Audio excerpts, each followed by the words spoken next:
नमस्कार दोस्तों, आरजेडी के मुखिया लालू प्रसाद यादव को लेकर बहुत बड़ी खबर निकलकर सामने आई। जी आपको बता दें, लालू प्रसाद यादव पर एक बार फिर संकट के बादल मंडराने लगे हैं। लालू प्रसाद यादव को लेकर बिहार में उनके समर्थकों सहित उनकी परिवार की चिंताएं बढ़ने लगी हैं। पूरा मामला क्या है आपको डिटेल से बताएंगे। वहीं आपको बता दें, बिहार एनडीए सरकार में शामिल एवं हम के मुखिया जीतन राम मांझी ने एक विवादित बयान दे दिया है। अब उनके इस बयान से बिहार की सियासत गर्मा गई है। बयान देते हुए उन्होंने कहा कि मंदिर में घंटी बजाने या मस्जिद में जोर जोर से चिल्लाने से ये सब नहीं मिलेगा। आगे बढ़ने से पहले इस वीडियो पर एक लाइक जरूर कर दें। चैनल को सब्सक्राइब करने के साथ ही घंटी को जरूर बजा लें। जी हां, आपको बता दें, राजद सुप्रीमो लालू प्रसाद यादव को चारा घोटाले के मामले में जमानत मिलने के बाद बिहार की सियासत में गर्माहट थोड़ी बढ़ गई है। राजद समर्थक और राजद अध्यक्ष का परिवार उन्हें जमानत मिलने से खुश था, लेकिन अब उनकी खुशी पर फिर से ग्रहण लगने की आशंका बढ़ने लगी। ऐसा हुआ है चारा घोटाले के सबसे बड़े मामले में सुनवाई शुरू होने के बाद। आपको बता दें, कोरोना संक्रमण के कारण चारा घोटाले के डोरंडा कोषागार मामले में सुनवाई लंबे अरसे से बंद हो गई, लेकिन अब इस मामले में बहुत जल्द फैसला आ सकता है। डोरंडा कोषागार मामले की सुनवाई रांची हाई कोर्ट में चल रही है। मिली जानकारी के अनुसार चारा घोटाले के इस 5वें और आखिरी मामले में फैसला जल्द ही आ सकता है। 139.5 करोड़ रुपए के इस मामले में वर्चुअल सुनवाई हो रही। करीब 2 महीने से इस मामले की सुनवाई बंद थी, लेकिन सीबीआई इस मामले में काफी पहले ही लालू प्रसाद सहित 100 से अधिक आरोपितों के खिलाफ चार्जशीट दायर कर चुकी है। इस मामले में बचाव पक्ष की गवाही भी पूरी हो चुकी है। अब मामले में बहस चल रही है। मामले की सुनवाई कर रहे जज का पहले ही तबादला हो गया था, लेकिन उन्हें सुनवाई पूरी होने तक पद पर बने रहने की व्यवस्था बनाई गई है। आपको बता दें, लालू से जुड़े चारा घोटाले के सबसे बड़े मामले में सुनवाई शुरू होने के बाद उनके समर्थकों में फिर से चिंता है। बढ़ती उम्र और लंबे अरसे तक जेल में रहने के बाद लालू की सेहत अब पहले की तरह नहीं रही। चारा घोटाले के दूसरे मामले में जमानत मिलने से पहले ही लालू इलाज के लिए दिल्ली एम्स चले गए थे। जमानत मिलने के बाद वे एम्स से बाहर तो आ गए, लेकिन पटना अब तक नहीं लौटे। आपको बता दें, इस मामले पर सुनवाई शुरू होती है तो लालू प्रसाद यादव की मुश्किलें बढ़ सकती, क्योंकि ये मामला सीबीआई के पास। वहीं आपको बता दें, हम दल के प्रमुख मांझी ने एक बार फिर से विवादित बयान दे दिया है। कहा है, मंदिर में घंटी बजाने या मस्जिद में जोर जोर से चिल्लाने से भगवान या अल्लाह खुश नहीं। जी हां, आपको बता दें, पूर्व मुख्यमंत्री व हम पार्टी के प्रमुख जीतन राम मांझी ने एक बार फिर विवादित बयान दिया है। पार्टी के स्थापना दिवस समारोह को संबोधित करते हुए उन्होंने कहा कि मंदिर में घंटी बजाना या मस्जिद में इबादत करना पूजा नहीं है। मंदिर में जोर जोर से चिल्लाने से अल्लाह खुश नहीं होता है। अल्लाह बहरा नहीं कि चिल्ला कर इबादत करते हैं। कर्म से बढ़कर कोई पूजा नहीं होता। उनके इस बयान पर बिहार में बयानबाजी तेज हो गई। पहले आप जीतन राम मांझी का ये बयान, फिर हम आपको बताएंगे कि उन्होंने आगे क्या कहा। महात्मा गांधी का नाम जब हम लेते हैं तो उन्होंने कहा था सामूहिक पूजा है, ये नहीं कि मंदिर में जाकर के हम घंटी बजावें या मस्जिद में जाकर के हम अल्लाह को याद करें। लगता है कि अल्लाह हमारा बहरा हो गए। दरअसल गया में पार्टी के 6वां स्थापना दिवस समारोह का आयोजन किया गया था। इस दौरान केक काटकर मांझी समेत पार्टी के अन्य नेताओं ने स्थापना दिवस मनाया। समारोह को संबोधित करते हुए जीतन राम मांझी ने कहा, ना हम मंदिर जाते हैं ना मस्जिद जाते हैं। अल्लाह बहरा है। जो सुबह होते ही माइक पर ऊंची ऊंची आवाज से अल्लाह हूँ गूंजने लगता है। कर्म से बड़ा कोई पूजा नहीं होता है। बाबा साहेब अम्बेडकर ने ये बातें बहुत पहले कही। उन्होंने कहा कि लोग मंदिर मस्जिद जाकर घंटी या इबादत करते हैं। ऐसे लोग अपने आप को बहुत बड़ा पुजारी कहते हैं, लेकिन उन्हें मालूम होना चाहिए कि कर्म से बड़ा कोई पूजा नहीं होता है। इस प्रकार उनकी जुबान फिसली और बहुत धार्मिक आस्थाओं को ठेस पहुंचाने वाला बयान दे दिया, जिससे बिहार में सियासत तेज हो गई है। वहीं इधर पटना में हम पार्टी का 6वां स्थापना दिवस मनाया गया, जहां पर पार्टी के राष्ट्रीय प्रधान महासचिव व मंत्री संतोष मांझी ने केक काटा। साथ ही केंद्र सरकार से जातीय जनगणना कराने की मांग। आपको बता दें, साथ ही जबरन धर्म परिवर्तन को गलत बताते हुए ऐसे लोगों के खिलाफ कठोर कार्रवाई करने की बात कही।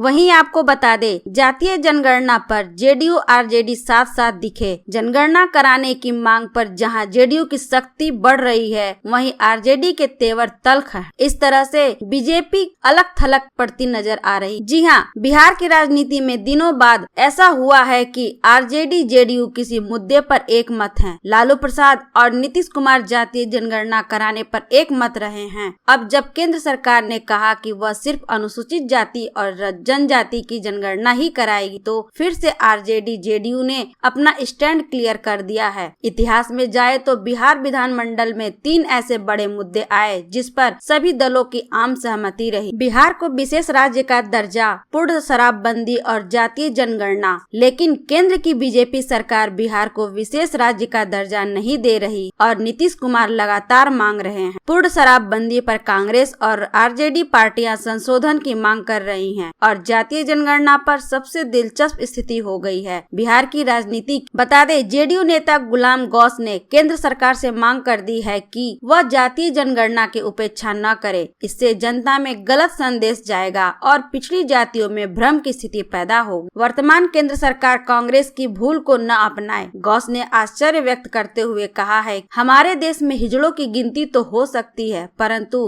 पिछड़ों की नहीं। उनके इस बयान के बाद बीजेपी के साथ जेडीयू की तल्खियत बढ़ने के आसार हैं। बीजेपी और जेडीयू के बीच जातीय जनगणना को लेकर अलग अलग चाल है। जेडीयू चाहती है कि जातीय जनगणना हो ठीक उसी तरह से जैसे कि आरजेडी जातीय जनगणना चाह रही। बीजेपी इस मामले में अलग थलग पड़ती नजर आ रही है। दूसरी तरफ जेडीयू और आरजेडी के मिले हुए सुर दोनों पार्टियों को अभी वैचारिक रूप से एक मंच पर लाए हुए हैं। विचारों का यह मिलन कहीं बीजेपी के लिए महंगा न पड़ जाए, इसका भी कयास लगाया जाने लगा है। बता दें, महंगाई के सवाल पर और जातीय जनगणना दोनों पर नीतीश की राय केंद्र से अलग थलग दिखाई दे रही। मुख्यमंत्री नीतीश कुमार पेट्रोल डीजल की बढ़ती कीमत पर यह बयान देकर सबको चौंका चुके हैं कि ईमानदारी से कहूँ तो मैंने इस पर अभी विचार नहीं किया है, पर इस पर मैं विचार करूंगा क्या किया जा सकता है। बीजेपी ने विधानसभा चुनाव में किस तरह से जेडीयू को गच्चा दिया यह सबको मालूम है। नीतीश कुमार को तब कहना पड़ा था कि वे समझ ही नहीं पाए कि कौन उनका अपना है और कौन पराया है। महंगाई के सवाल पर और जातीय जनगणना के सवाल पर जेडीयू और आरजेडी एक मंच पर आ गई तो बिहार की राजनीति बदलने लगी। वहीं आरजेडी के प्रवक्ता चितरंजन गगन ने कहा है कि जातीय जनगणना पर 2 बार बिहार विधानमंडल से सर्वसम्मत प्रस्ताव पारित हो चुका है, जिसमें बीजेपी भी शामिल थी। केंद्र सरकार में जेडीयू भी शामिल है और उसकी बात बीजेपी नहीं मान रही। सरकार के अंदर और घटक दलों के बीच की महत्वपूर्ण मसलों पर इतना बड़ा अंतर विरोध है तो फिर ऐसे में सरकार भले ही चल सकती है पर कोई काम नहीं हो सकता है। वहीं आपको बता दें, कांग्रेस विधानमंडल दल के नेता अजीत शर्मा ने बताई है कि उनकी हो सकती है हत्या। उन्होंने खुद पत्र जारी कर बताई है ये बड़ी वजह। आपको बता दें, कांग्रेस विधायक दल के नेता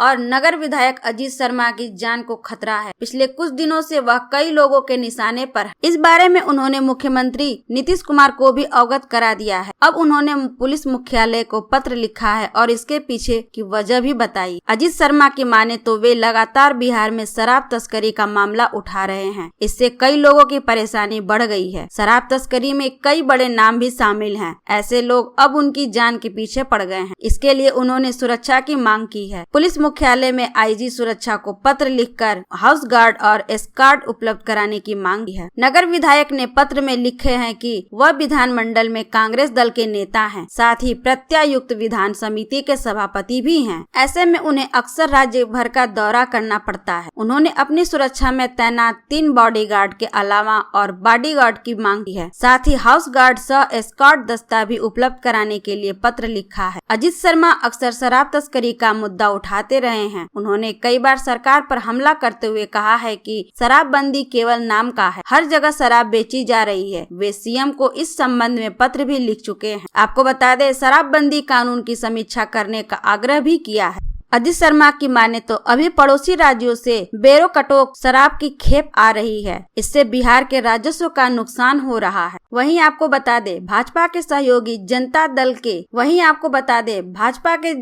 जनता दल यू ने केंद्र द्वारा जातिगत जनगणना नहीं कराए जाने पर फैसले को लेकर अपनी नाराजगी जताई। शुक्रवार को जेडीयू ने केंद्र के उस फैसले पर भी गहरी नाराजगी जाहिर की है कि जिसमें ओबीसी वर्ग के अंदर ओबीसी को कई श्रेणियों में बांटने के लिए बनी जस्टिस रोहिणी आयोग के कार्यकाल को 6 महीने के लिए बढ़ाया गया है। जेडीयू के राष्ट्रीय प्रवक्ता केसी त्यागी ने कहा कि जातिगत जनगणना के मामले को लेकर हम बहुत क्षुब्ध हैं। उन्होंने यह भी कहा कि केंद्र सरकार अब भी जातिगत जनगणना को लेकर प्रतिबद्ध नहीं है। ऐसे समय में जब हम यह उम्मीद कर रहे थे कि ओबीसी के अंदर ओबीसी के उप वर्गीकरण संबंधी जस्टिस जी रोहिणी आयोग की सिफारिशों को लागू कर दिया जाएगा, तब जस्टिस रोहिणी आयोग के कार्यकाल को 6 महीने के लिए बढ़ा दिया गया। आपको बता दे लालू प्रसाद यादव भी जातिगत जनगणना की मांग बराबर करते रहे हैं। इधर हाल ही में तेजस्वी यादव ने भी जातीय जनगणना के मुद्दे को प्रमुखता के साथ उछाला है, लेकिन केंद्र सरकार ने इस मामले को लेकर अपना रुख स्पष्ट कर दिया है। सरकार ने स्पष्ट कहा है कि जनगणना में अनुसूचित जातियों को और अनुसूचित जनजातियों के अतिरिक्त कोई जातीय जनगणना नहीं करने का फैसला किया है। आपको बता दे केंद्र सरकार के इस फैसले से बिहार में राजनीतिक सियासत बढ़ने के और आसार दिखने लगे।